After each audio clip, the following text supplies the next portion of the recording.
नमः संस्कृताय मित्रों, संस्कृत मंगलम चैनल में आप सबका हार्दिक स्वागत है।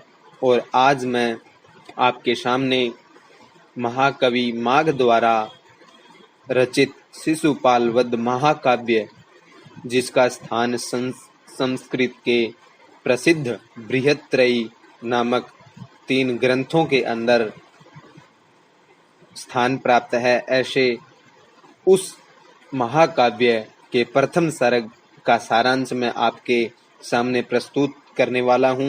वीडियो अच्छा लगे तो लाइक शेयर जरूर करें। प्रथम सर्ग का नाम है श्री कृष्ण और नारद संभाषण।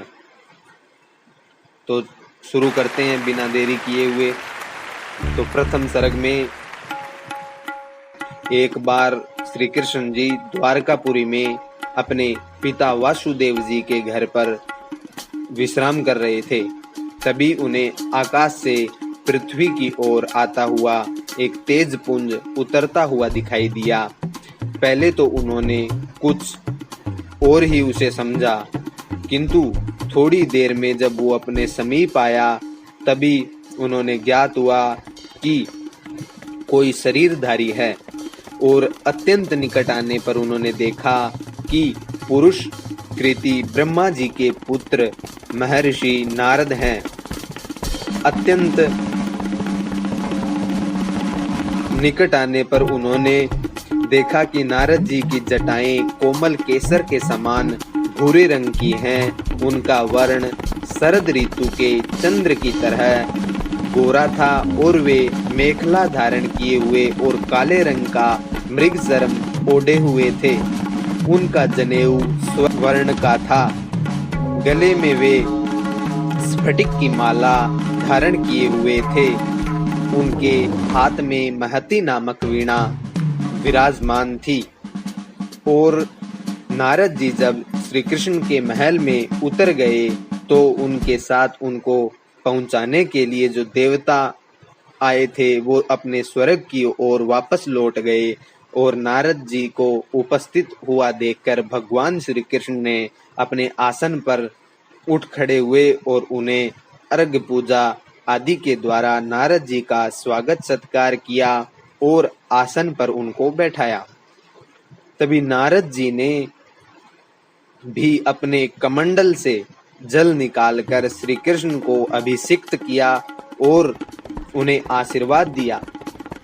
और ऋषि ने श्री कृष्ण की अत्यंत प्रशंसा की। और उसके बाद आसन पर बैठ जाने के बाद श्री कृष्ण ने नारद के द्वारकापुरी आने का कारण पूछा।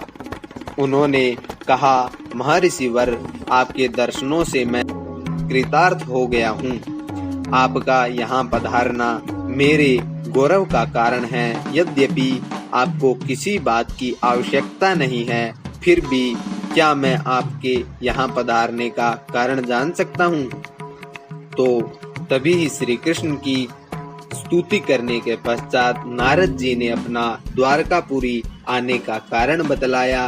तो उन्होंने कहा, हे केशव, आप स्वयं सर्वज्ञ हैं। मेरे कहने के लिए कुछ शेष नहीं है। फिर भी देवराज इंद्र ने आपके लिए जो संदेश भेजा है उसे प्रस्तुत करना मेरा कर्तव्य है। पूरा काल में दिति के पुत्र हिरण्यकश्यप के द्वारा देवताओं के उत्पीड़न का प्रसंग आपको प्रस्मरण होगा। तभी नरसिंह अवतार के रूप में अवतरित होकर आपने ही उसका वध किया था। उसी हिरण्यकश्यपु ने फिर रावण के रूप में जन्म धारण किया और भगवान शंकर का वरदान पाकर रावण ने त्रिभुवनपति होने का स्वप्न देखा, जिसको कि आपने राम के रूप में प्रकट होकर भंग किया। और वरुण, सूर्य, इंद्र और अग्नि आदि देवताओं को मुक्ति मिली। वही रावण बाद में शिशुपाल बनकर पृथ्वी मंडल को आक्रांत किए हुए है और उसने देवताओं, दैत्यों और दानवों पर अपना क्रूर आधिपत्य जमाया हुआ है। आपने पराक्रम के अभिमान में वह संसार को डरा तथा आक्रांत किए हुए है। उसने अपने बल का अभिमान है, उसे विधि के विधान को मिटा दिया है। इसीलिए दुरात्मा इस शिशुपाल को आप नष्ट करें, क्योंकि दुष्टों का दमन और दुर्दांतों का नाश करना आपका परम कर्तव्य है।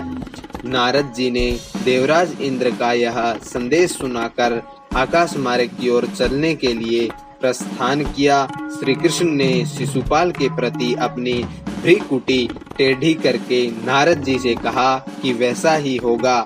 नारद जी आकाश मार्ग की ओर चल पड़े और यहीं पर श्री कृष्ण नारद संभाषण नामक इस प्रथम सर्ग की कथा समाप्त हो जाती है। नारद जी स्वर्ग लोक की तरफ वापस लौट जाते हैं।